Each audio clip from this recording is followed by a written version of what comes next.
2022. Dimitri Pavlenko. 8h42 depuis des semaines déjà, les commentateurs brodent sur le tournant que représente l'invasion russe de l'Ukraine dans la campagne, sur l'effet drapeau autour du candidat Macron, les questions que pose le retour de la guerre sur l'effort de défense, sur notre dépendance au gaz russe. Mais tout ça ne fera pas l'élection. Quel en sera le thème majeur ? Ne cherchez pas loin. En fait, il est là depuis des mois et il fait la force des deux candidats qui se disputent le vote populaire actuellement et des candidats qui ont la dynamique pour eux. Marine Le Pen, Jean-Luc Mélenchon. C'est ce qui ressort encore une fois du sondage est là paru ce matin qu'on vous a déjà commenté à l'antenne. Alors, ce thème, c'est évidemment le social, c'est évidemment le pouvoir d'achat. Bonjour François Calfon. Bonjour. Ravi de vous retrouver, éditorialiste membre du bureau national du PS. Bruno Jeudi, éditorialiste politique et rédacteur en chef à Paris Match, est avec nous également. Bonjour Bruno. Dimitri. Et Emmanuel Ducrot, journaliste à l'Opinion. Bonjour Emmanuel. Bonjour Dimitri. Bon, vous avez vu les annonces d'augmentation de prix à venir dans la grande distribution. L'agriculture est votre spécialité. Beurre, lait, huile, fromage, je le disais tout à l'heure, on est de l'ordre dans des hausses plus 6, plus 8%, le café plus 20%, la viande sans doute autour de 10%. Et je le disais, je ne peux m'empêcher de faire le lien avec la dynamique entourant Jean-Luc Mélenchon comme Marine Le Pen, chacun dans leur couloir, et qui grappillent des points de semaine en semaine. Et ça fait des mois qu'ils travaillent ce sujet-là précisément du pouvoir d'achat, le sujet des fins de mois.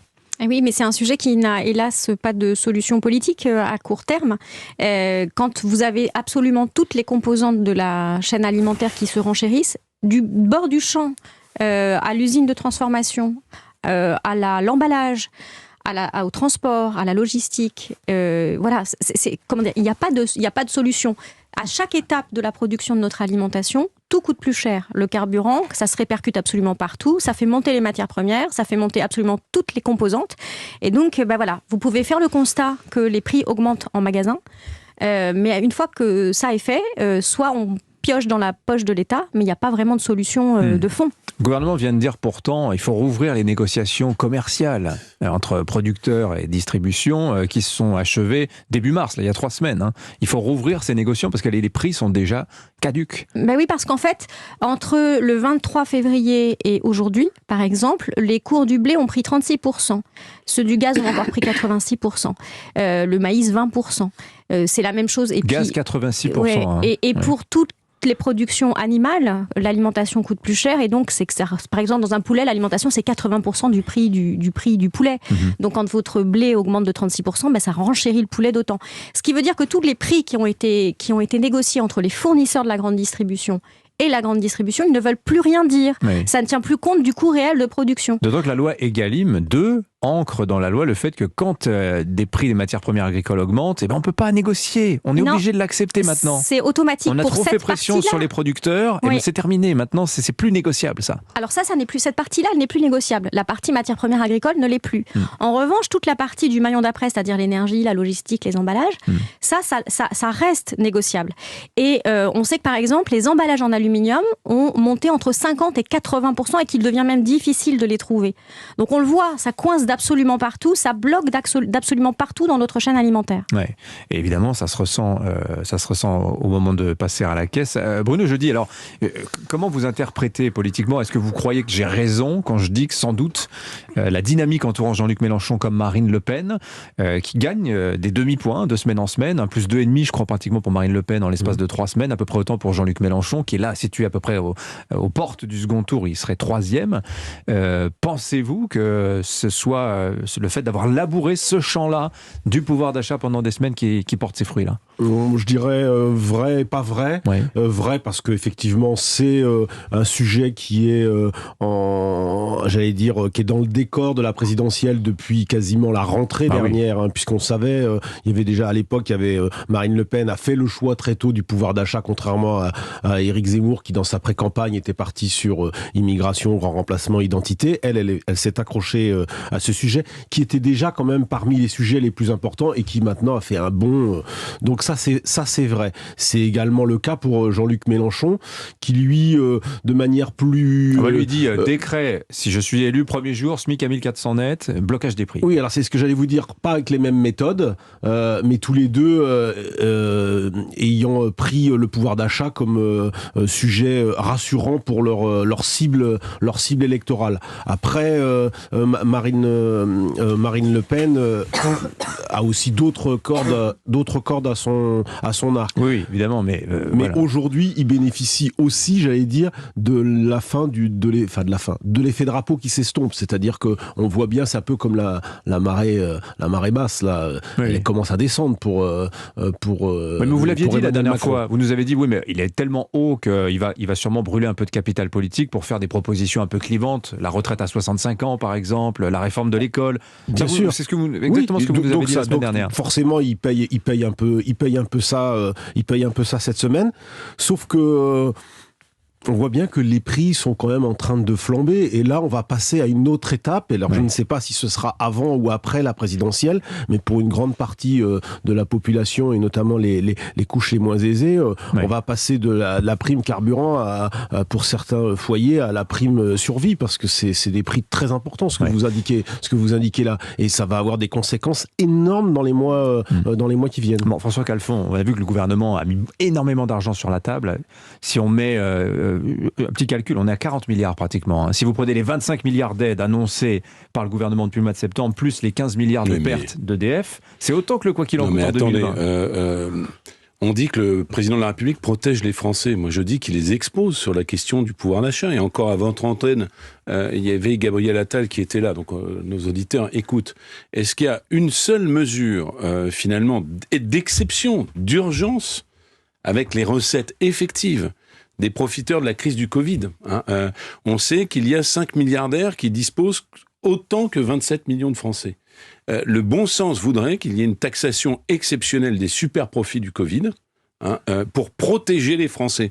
Quand vous dites techniquement les producteurs, les distributeurs ne peuvent pas, je suis d'accord, eh bien il est temps que la solidarité nationale puisse jouer à court terme. Vous voulez pas taxer que Total, les surprofits de Total? Mais je veux taxer, vous savez, il y a une taxe Biden qui n'a pas été mise en œuvre, qui vise à taxer, et moi c'est une taxation exceptionnelle, c'est-à-dire d'1 an, pas plus, pour franchir ce double pic de crise, celle due au Covid et celle due à la crise en Ukraine, puisqu'il y a un effet inflationniste extrêmement fort. Et alors là, c'est de la technique, mais je parle à ceux qui nous écoutent, qui ont vu leur plein passer de 60 € à 90 €, de 70 € à plus de 100 €. Tous les gens qui sont au salaire médian en France, dont beaucoup nous écoutent, parce que la stratosphère n'est pas très intéressante, n'arrivent plus à joindre les deux bouts. C'est exactement ce qui est en train de se passer. Salaire médian, je rappelle, c'est autant de Français en dessous qu'au-dessus, c'est 1 800 € à peu près. Non, mais il faut bien le rappeler. Par mois. Parce que quand vous êtes à 1 800 € par mois et que vous avez payé votre logement, payé votre énergie, eh bien vous êtes en grande difficulté. Donc ça, c'est sur le court terme. Ensuite, il faut absolument retrouver la souveraineté énergétique. Et c'est à titre personnel, puisque je suis éditorialiste, que je le dis, sortir de ces tarifs qui sont de l'énergie réglementée au niveau européen, qui ne sont des tarifs calculés que sur le coût de l'énergie allemand. Nous n'avons pas à payer cette énergie au ce prix-là, car nous avons finalement la souveraineté énergétique et nous payons pour ceux qui se sont exposés. Ça, c'est un premier point. Et ensuite, on entendait parler d'agriculture. Il faut absolument retrouver la souveraineté alimentaire qui nous, finalement, protégera des crises de long terme. Je constate que face à cela, j'ai entendu M. Attal, mais j'entends quand il daigne s'exprimer, M. Castex ou M. Macron, des gens qui sont d'une désinvolture par rapport aux difficultés des Français, qui est tout à fait intolérable. Je le dis d'une phrase. Oui. Les électeurs de gauche, car il y en a, qui se retrouvent finalement par modération, par patriotisme, dans la candidature d'Emmanuel Macron, se trompent lourdement. Il n'y a rien de gauche dans cette candidature, et notamment sur le principe de solidarité active dans la crise que nous traversons. Bon, je respecte les propositions formulées par François Calfon. Malgré tout, Emmanuel Ducrot, est-ce que nos candidats sont sérieux quand ils parlent du pouvoir d'achat? Je veux dire, quelles que soient les solutions préconisées, on a l'impression que c'est quand même vite fait, que c'est pas beaucoup creusé, que si on se met à faire un petit peu d'économie, on se rend compte qu'en réalité, tout ça ne tient pas bien longtemps. Le SMIC à 1 400 € net par mois, formidable. Sauf que vous allez smicardiser en fait tout le monde. Bah oui, c'est c'est les effets de bord. Voilà. On sait très bien que ce qui se passe, c'est que quand vous mettez les gens, une majorité des gens au SMIC, bah ça n'incite pas les employeurs à augmenter les autres parce que vous bénéficiez de baisses de charges ciblées sur les bas salaires, etc., etc. Et on se rend compte qu'à chaque fois qu'on fait de l'économie, ça ne tient jamais la route. Quand on parle par exemple, alors je suis tout à fait d'accord sur le SMIC, mais quand on parle par exemple de blocage des prix de l'alimentation, Il faut quand même vraiment pas comprendre comment ça fonctionne une chaîne alimentaire. À partir du moment où tout se renchérit, vous pouvez pas bloquer les prix finalement, parce que qui paye ? C'est la chaîne en amont, c'est-à-dire c'est l'agriculteur qui va payer 3 fois plus cher le plein de son tracteur, c'est la PME qui produit de la nourriture, qui voit elle sa facture énergétique s'envoler, sa facture de coût d'alimentation s'envoler, et au final vous bloquez les prix. Il y a quelque chose qui ne colle pas. Bon, alors qu'est-ce qu'on fait, Emmanuel, très concrètement ? Ça veut dire on accepte l'idée que tout va coûter plus cher. Pardon, pour qu'il y ait un minimum d'interaction. Je suis d'accord avec vous techniquement, mais si vous acceptez un impôt de solidarité que j'ai indiqué, vous pouvez parfaitement augmenter par exemple la prime pour l'emploi, qui est un mécanisme qui existe. Alors bien sûr qui n'est pas ciblé, mais sur les bas salaires, précisément ceux qui n'arrivent pas à joindre les deux bouts. Donc ça, c'est une solution tout à fait concrète qui peut être facilement mise en œuvre. Quant au SMIC à 1 400 €, qui n'est pas notre proposition, il est clair que ce discours sur le fait qu'on ne peut pas augmenter le SMIC au-delà de l'inflation est quand même quelque chose qui maintient dans la pauvreté un certain nombre d'individus. Il y a un moment donné où il faut réindexer, par exemple, le point d'indice de la fonction publique. Il y a beaucoup de personnel qui est de catégorie C, dont certains touchent moins on vient de l'entendre, ça. D'accord, mais pour l'instant, tout cela n'a pas été fait. Et y compris... Je prends sur moi... La dernière fois, c'est février 2017. Voilà, absolument. Donc, il y a des mécanismes simples qui ne sont pas le blocage des prix alimentaires. Non, mais c'était une proposition. Non, mais j'entends bien. Mais je veux dire que la technique ne peut pas interdire le fait qu'on puisse protéger les uns les autres. Alors, je dis pas qu'il ne faut pas réfléchir à la marge. J'ai bien compris. Je ne veux pas désespérer nos auditeurs. Non, mais il faut aussi repenser dans quel climat on était il y a encore 3 ou 6 mois. On était dans un moment où on voyait que les entreprises peinaient à recruter parce tout était reparti très fort dans l'économie. C'est toujours le cas. On était aussi dans une dynamique où on se disait il va falloir augmenter les salaires pour rendre le travail attractif parce qu'on avait du mal à recruter. Et là, on se retrouve avec un choc terrible exogène sur l'économie. Et tout ça, finalement, sur lequel on comptait quand même pour remettre un peu d'huile dans les rouages de la machine, est en train de se gripper, ou en tout cas pourrait se gripper. Parce qu'on voit bien que les prévisions de croissance, elles sont quand même en train d'être révisées sévèrement, 4%, à la baisse. Le budget 2022 bâti sur 4%. À mon avis, après la présidentielle, on ramène ça à 1%. Hein. Donc, Dimitri ? Ça fait beaucoup, peut-être 1%. Laissons les banquiers centraux parler de ce genre de sujet compliqué. Les perspectives sont pas très sombres, avec une guerre qui, pour l'instant, on n'en voit pas le bout et qui va avoir des conséquences. Mais politiquement, ça va pourrir le début de mandat, quel que soit le président de la République. C'est des révisions drastiques sur le plan budgétaire, et il va surtout falloir mobiliser des fonds pour payer les différentes annonces déjà faites entre une prime carburant une nouvelle prime carburant qui ressemble à la précédente, les mesures qui ont été décidées pour les professionnels et qui d'ailleurs ne les satisfont pas, puisque ça commence à manifester un peu ici et là. On voit bien que tout ça va coûter beaucoup d'argent et va mobiliser de l'argent dans un budget rectificatif qu'il faudra voter rapidement. Emmanuel et ensuite François. On a en fait deux logiques qui s'affrontent. Là, on est dans une logique de la fin du mois, alors qu'on était jusqu'à maintenant en train d'envisager la logique de la fin du monde, si vous voulez. C'est-à-dire on était dans des transitions où on commençait à se dire il faut qu'on relocalise notre industrie, il faut qu'on redevienne souverain sur notre alimentation, et c'est ce qu'on aurait dû faire déjà depuis un moment. Et les professionnels alertaient. Oui. Et là, on se retrouve dans un moment où l'économie française prend un choc terrible, et on se rend compte de ce qu'on a laissé filer depuis 10 ans, depuis 20 ans sur notre alimentation, sur notre industrie, et qui nous protégerait sans doute du choc si on avait réagi un peu plus tôt. Avec des comme on dit, avec des si, puisque j'ai peu de temps, soyons pédagogiques sur cette relocalisation.